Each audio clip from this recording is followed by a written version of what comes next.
नमस्कार दोस्तों, स्वागत है आपका हमारे चैनल टेल्स बाय यशु पर। यहाँ पर आपको मिलेंगी अनोखी और रोचक कहानियाँ। अगर आपको हमारी कहानियाँ पसंद आती हैं तो कृपया करके हमारी वीडियो को लाइक करें, इसको अपने दोस्तों के साथ शेयर करें और अगर आप इस चैनल पर नए हैं तो कृपया करके सब्सक्राइब करें। आपका हमारे चैनल पर विजिट करने के लिए बहुत बहुत धन्यवाद। चलिए आज की कहानी का सफर शुरू करते हैं। पिछले एपिसोड में हम सब ने सुना था कि जहाँ एक तरफ आलिसा जब जो कि वापस अब राजीव गुलेरिया के पैलेस में आ चुकी थी, वो जब वहाँ पर आती है तो वो सबसे पहले राजीव गुलेरिया को उसके कमरे में देखती है। लेकिन जब उसे राजीव और महेंद्र वहाँ पर नहीं दिखते तो वो यहाँ पर अंजलि मल्होत्रा को पुकारते हुए हॉल में आ जाती है और वो यहाँ पर अब अंजलि से पूछती है तो अब अंजलि भी कह देती है मुझे उसके बारे में कुछ भी नहीं पता, इवन वो भी एक गहरी सोच में चली गई थी। तो वहीं दूसरी तरफ एक चौपर में बैठे हुए धनंजय पीरामल अब राजीव गुलेरिया से कहते हैं आज मुझे हर हाल में वो फूल चाहिए। मेरा बच्चा ठीक नहीं है और मेरे बच्चे को बचाने के लिए मुझे उस फूल की ज़रूरत है। धनंजय की ये बात सुनते ही अब राजीव भी कहता है हम बस पहुंचने ही वाले हैं धनंजय, तुम चिंता बिल्कुल भी मत करो। रोहित को कुछ भी नहीं होगा। इधर ही फ्लावर आइलैंड के पास अब तक राजीव गुलेरिया का चोपर भी अब वहीं पर पहुंच जाता है। तो वहीं अब धनंजय पीरामल अब राजीव से कहते हैं देखो राजीव, इस चोपर को थोड़ा सा और नीचे करो। इस बात पर अब राजीव कहता है इससे ज़्यादा हुआ ना धनंजय, तो ये चोपर सीधा ही उस आइलैंड पर ही लैंड करेगा। अब तुम ही बताओ क्या करना है, क्योंकि अगर इस चोपर को हम आइलैंड पर खड़ा करेंगे तो फिर दुश्मनों को पता चल जाएगा हमारे यहाँ पर होने का।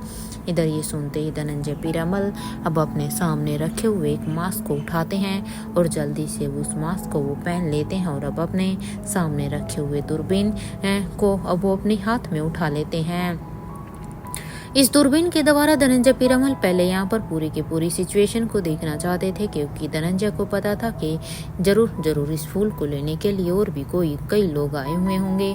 लेकिन जैसे वो धनंजय पीरामल अब यहाँ पर दूरबीन से नीचे देखते हैं तो नीचे का जो नज़ारा था वो देखकर तो अब अचानक से ही उनके होश उड़ जाते हैं, क्योंकि धनंजय ने तो ये सोचा भी नहीं था और ना ही धनंजय पीरामल को इस बात के बारे में पता था कि यहाँ पर इतने लोग पहले से ही फूल को लेने के लिए वहां पर मौजूद होंगे और इस तरह से उनके बीच में मारकाट चल रही होगी।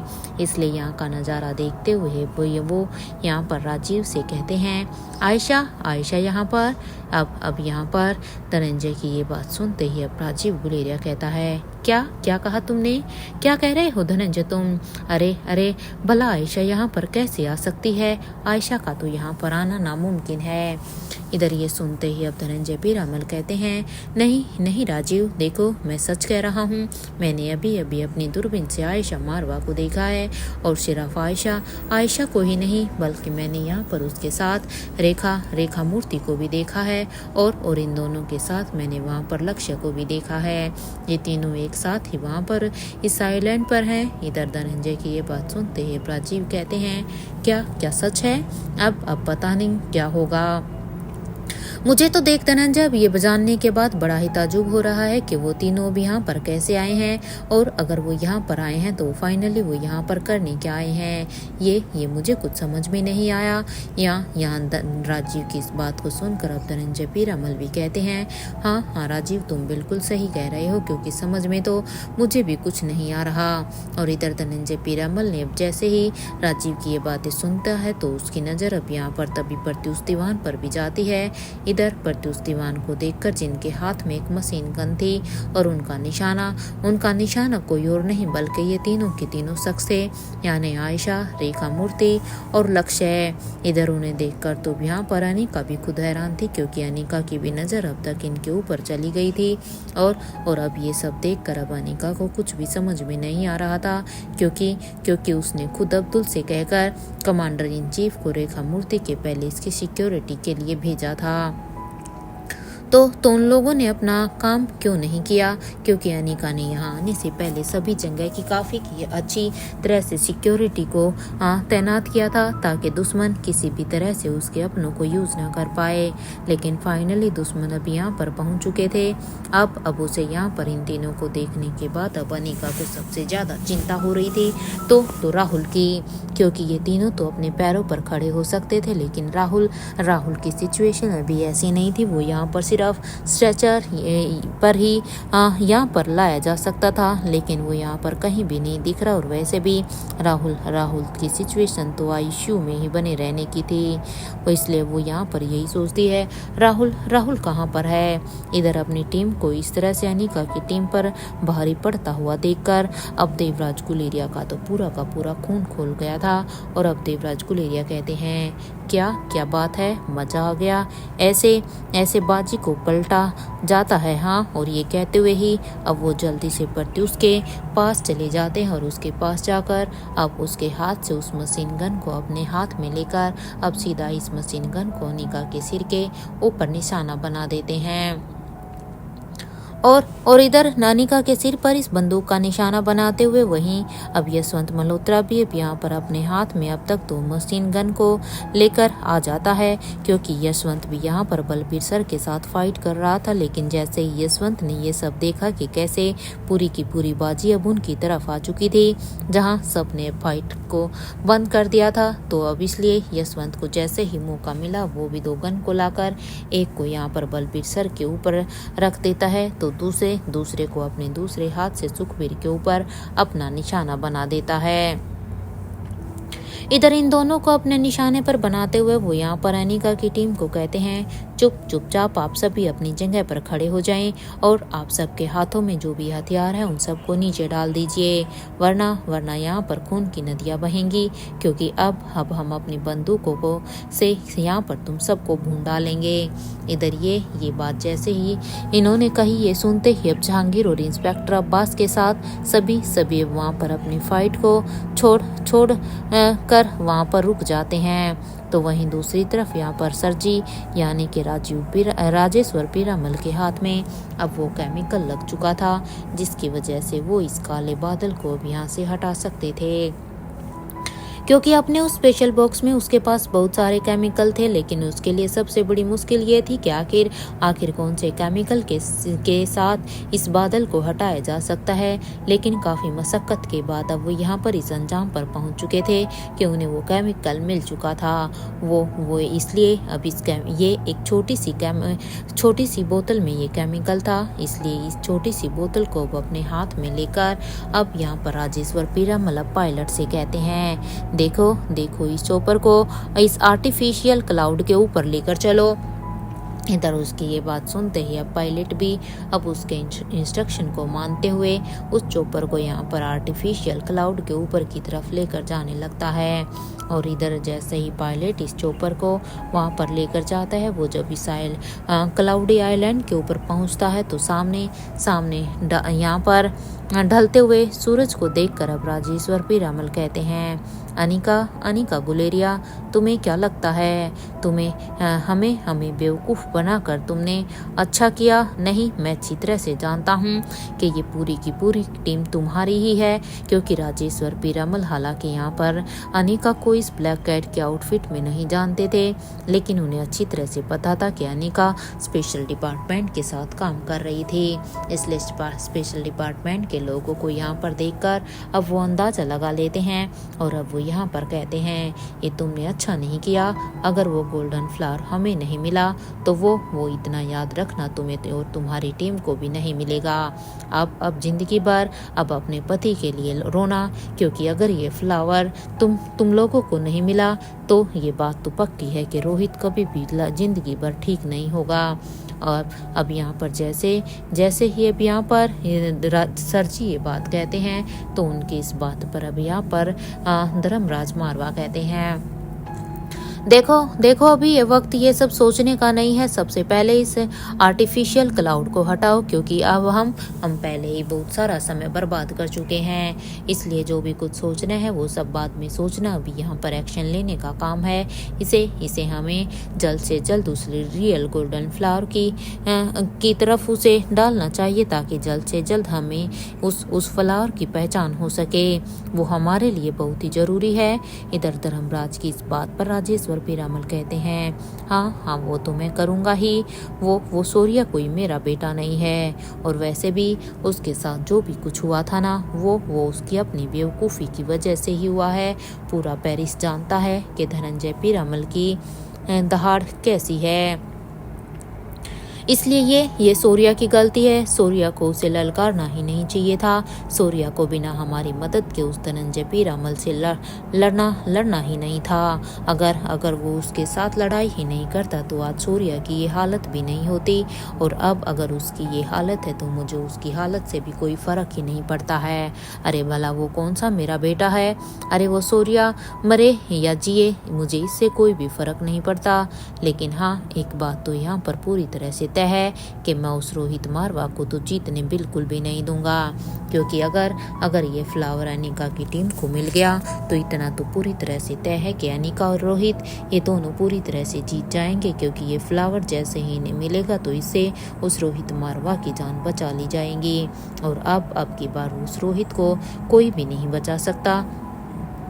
इसलिए मैं इन दोनों को बिल्कुल भी जीतने नहीं दे सकता हूँ। मुझे मेरे टीम को तोड़ने की सज़ा देनी है बस। क्योंकि इन्होंने मेरी टीम को तोड़ा था ना, इसलिए इन दोनों के लिए ये मेरी तरफ से एक सज़ा होगी।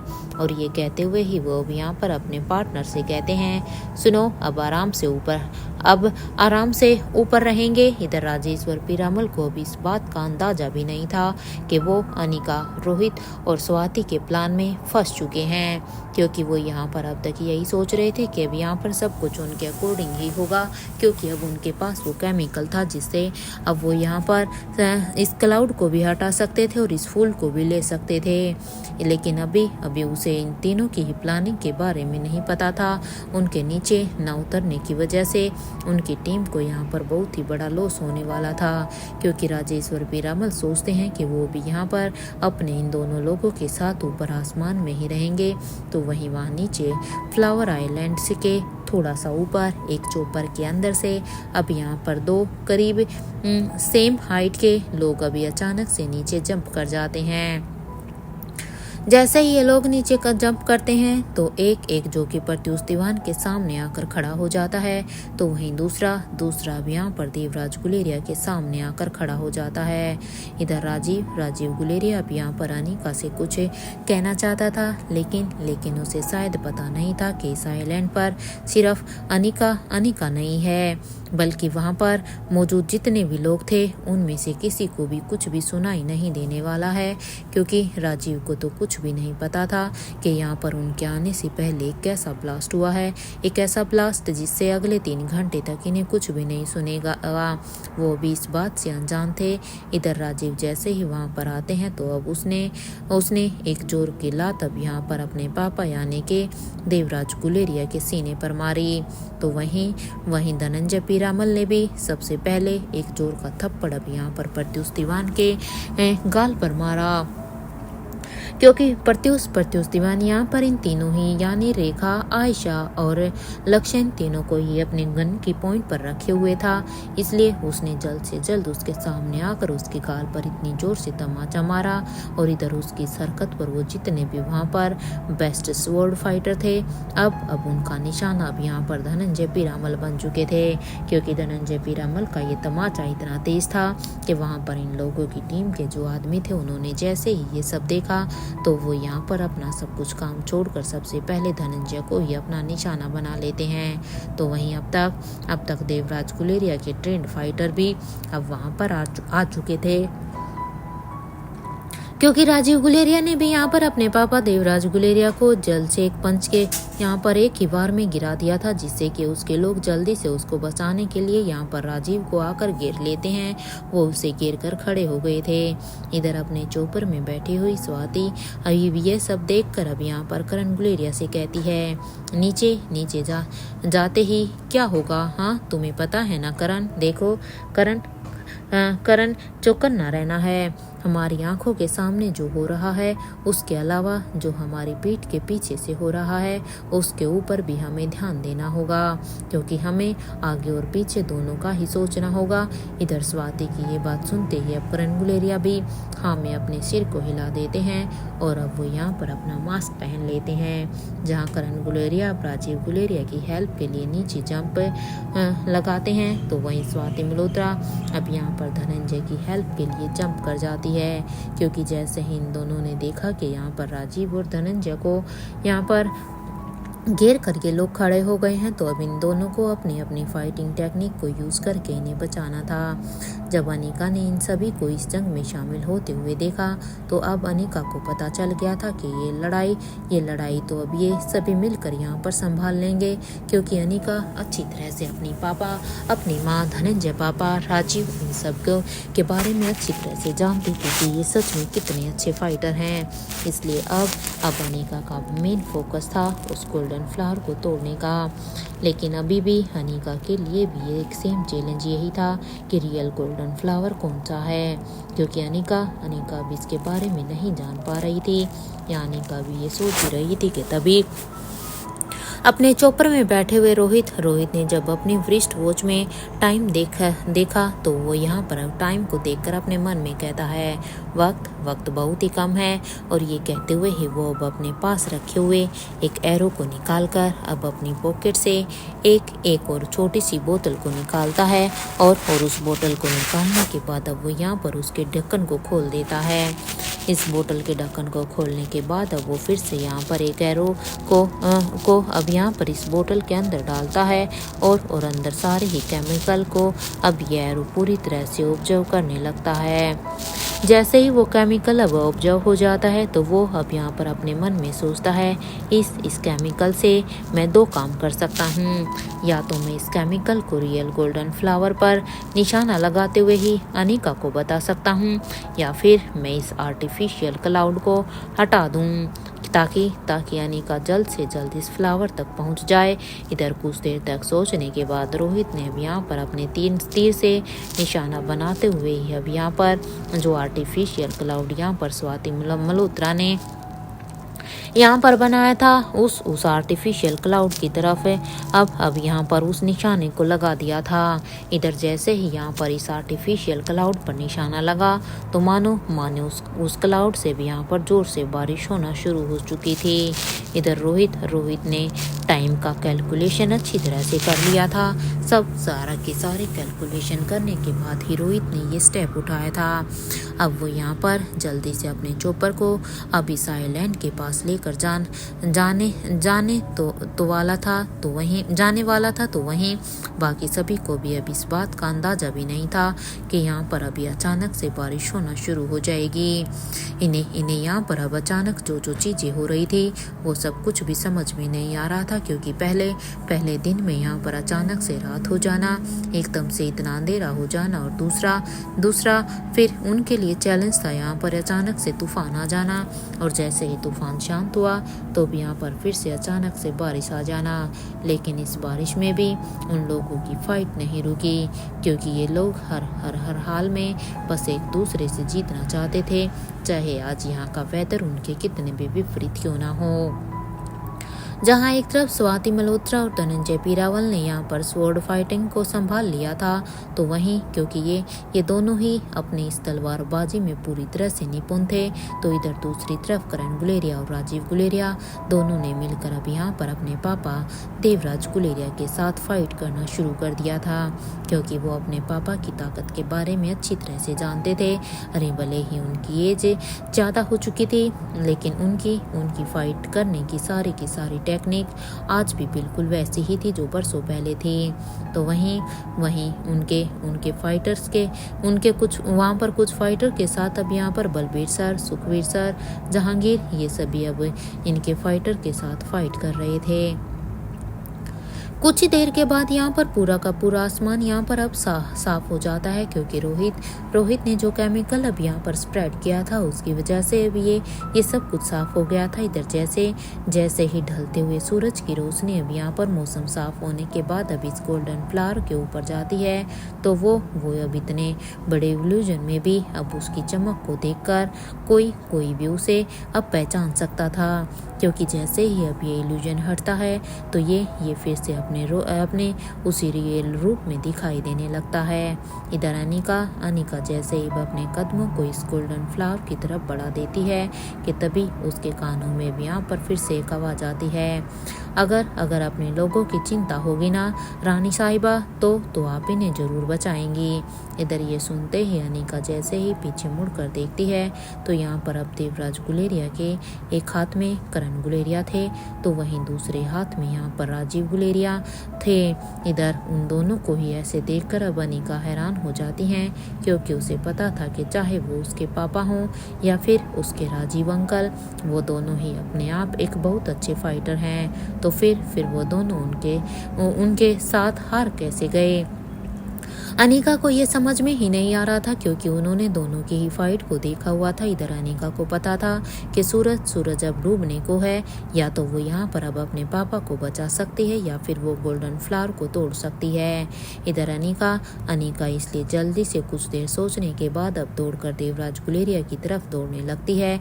इधर यहाँ नताशा ने भी यहाँ पर अपनी फाइटिंग पोजीशन ले ली थी, क्योंकि जिसे सब लोग आयशा समझ रहे थे वो नताशा थी, और नताशा भी खुद फाइटिंग में बहुत ही अच्छी थी। उसका यहाँ पर सिर्फ यही मकसद था कि वो लक्ष्य और रेखा मूर्ति तक किसी को भी पहुँचने नहीं देगी, क्योंकि ये तीनों को एक साथ यहाँ पर लाया गया था, इसलिए उसे इन दोनों को ही अपने साथ प्रोटेक्ट करना था। तो वहीं स्वाति मल्होत्रा भी यहाँ पर प्रत्युष दीवान के बिल्कुल सामने खड़ी हुई थी। वो अब अपने एक हाथ के वार से अब उसके मुंह पर अब एक जोर का पंच मारती है, तो वहीं धनंजय के ऊपर अब एक साथ यहाँ पर 10 लोगों ने अटैक कर दिया था। ये देखकर अब यहाँ पर नताशा अब जल्दी से लक्ष्य की तरफ बढ़ती है और कहती है, देखो लक्ष्य, तुम अभी के लिए रेखा मूर्ति को संभालो, मैं अभी आती हूँ। इधर नताशा की ये बात सुनते ही लक्ष्य कहता है, जी जरूर, आप चिंता मत कीजिए, और अब वो यहाँ पर खुद अब उस फाइट में इन्वॉल्व हो जाता है। इधर अनिका ने भी अपने पैर के वार से ही करण गुलेरिया और राजीव गुलेरिया को एक ही लात में अब उसके हाथों से आज़ाद करवा दिया था, क्योंकि अनिका ने अपने पूरे ही जोर की एक लात अब यहाँ पर देवराज गुलेरिया के पेट पर मारी थी। इतना प्रेशर एकदम से अपने पेट पर इस तरह से लेना देवराज के लिए काफ़ी मुश्किल था, इसलिए अचानक से ही उसके हाथों से अब यहाँ पर राजीव और करण दोनों ही छूट जाते हैं, और इधर अनिका खुद अब देवराज गुलेरिया के साथ फाइट करने लगती है। तो वहीं अब यशवंत मल्होत्रा भी अपने कदमों को अब यहाँ पर इन सबको फाइट करता हुआ देखकर अब गोल्डन फ्लावर की तरफ बढ़ा देते हैं। इधर यशवंत मल्होत्रा को इस तरह से इस फ्लावर के पास बढ़ता हुआ देखकर, उसके स्टेप को देखकर अब करण गुलेरिया ने उन्हें देख लिया था कि एक शख्स अब उस पेड़ की तरफ जा रहा है, तो उसे रोकने के लिए खुद करण गुलेरिया अब उनके सामने आ जाते हैं। इधर अपने लोगों को इस तरह से इंगेज्ड देखकर अब राजेश्वर पीरामल अब वो यहाँ पर खुद ही सोचते हैं कि अब वो एक बार फिर से इन्वॉल्व होंगे, क्योंकि उन्होंने सोचा था कि वो अब यहाँ पर ऊपर से ही सब कुछ देखेंगे, लेकिन क्योंकि उसके सारे के सारे लोग अब यहाँ पर इस फाइट में ही बिजी थे, तो इसलिए वो फैसला करते हैं कि अब उन्हें एक बार फिर से नीचे इस आइलैंड पर जाना होगा इस फ्लावर को लेने के लिए। तो वहीं अब एक शख्स जिसने यहाँ पर ब्लैक कलर का एक जंप सूट पहना हुआ था, वो काफ़ी बड़ी रफ्तार से दौड़कर अब सीधा इस फ्लावर आइलैंड पर आती है। और इसके बाद वो गोल्डन फ्लावर की तरफ जाने लगती है। इधर उसके और गोल्डन फ्लावर के बीच में जो भी आ रहा था वो उसे बस अपने एक एक वार से ही मारते हुए गिराती जा रही थी। उसकी स्पीड बहुत ही ज़्यादा थी। इस शख्स की स्पीड देखकर तो वहाँ पर सभी हैरान हो जाते हैं कि आखिर ये कौन है।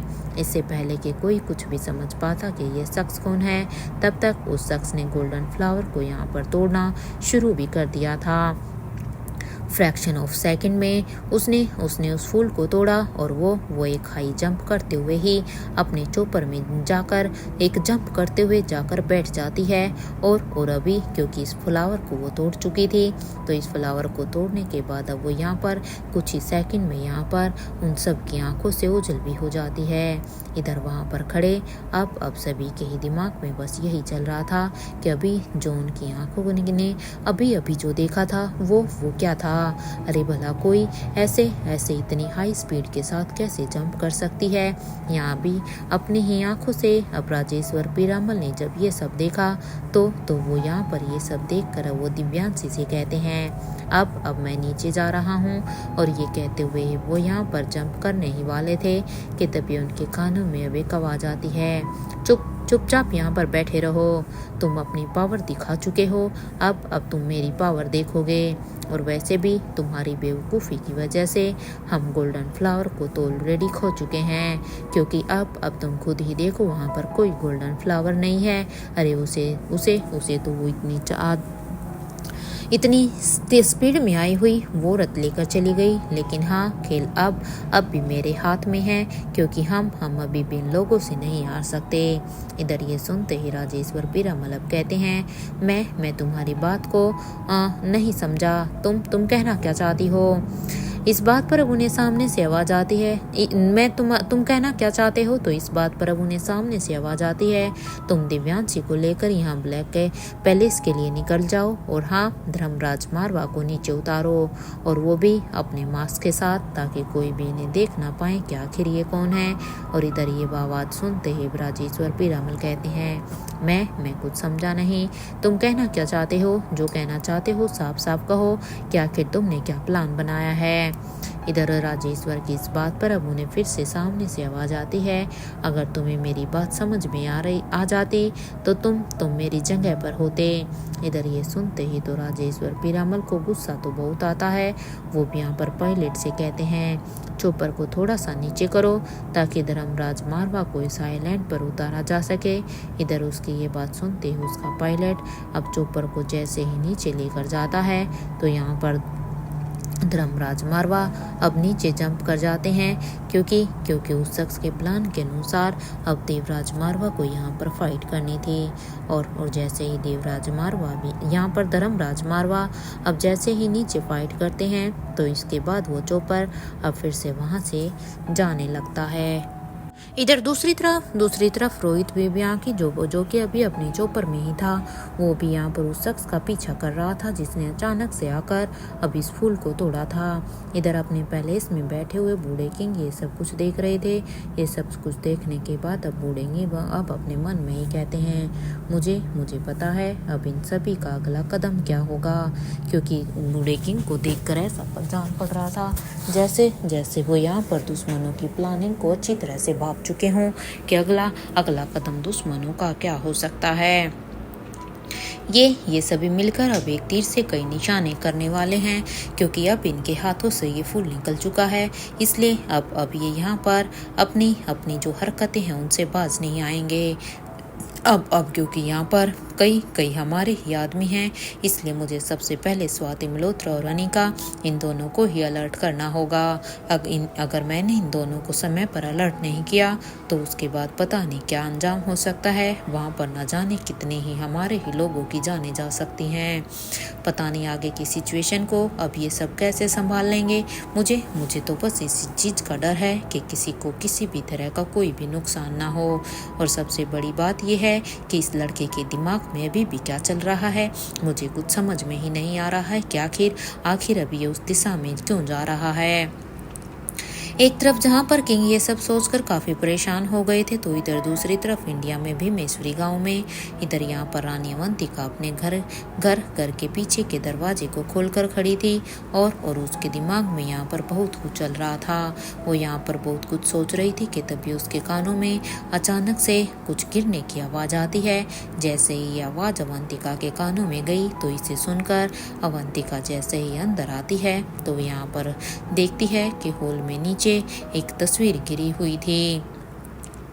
उस तस्वीर को गिरा हुआ देखकर अब अवंतिका जल्दी से अब यहाँ पर हॉल में जमीन की तरफ बैठती है और जैसे वो यहाँ पर उस तस्वीर के पास जाती है और वो उसे उठाकर देखती है तो ये तस्वीर यहाँ पर किसी और की नहीं बल्कि ये धनंजय और स्वाति की ही फोटो थी जो कि यहाँ पर गिरने की वजह से ये फोटो फ्रेम अब यहाँ पर 2 हिस्सों में टूट गया था। उस तस्वीर के गिरने के बाद अब यहाँ पर रानी अवंतिका बहुत ही परेशान हो जाती है क्योंकि उसकी नज़रों में तस्वीर का इस तरह से गिरना कोई शुभ संकेत नहीं था और वो अच्छी तरह से जानती थी कि अब वहाँ पर उस आइलैंड पर पता नहीं क्या कुछ हो रहा होगा। वो इन सब चीज़ों से पहले से ही वाकिफ थी, लेकिन अब इस तस्वीर के गिरने के बाद तो वो यहाँ पर अपने दोनों ही बच्चों के बारे में सोचकर अब और भी परेशान हो जाती है।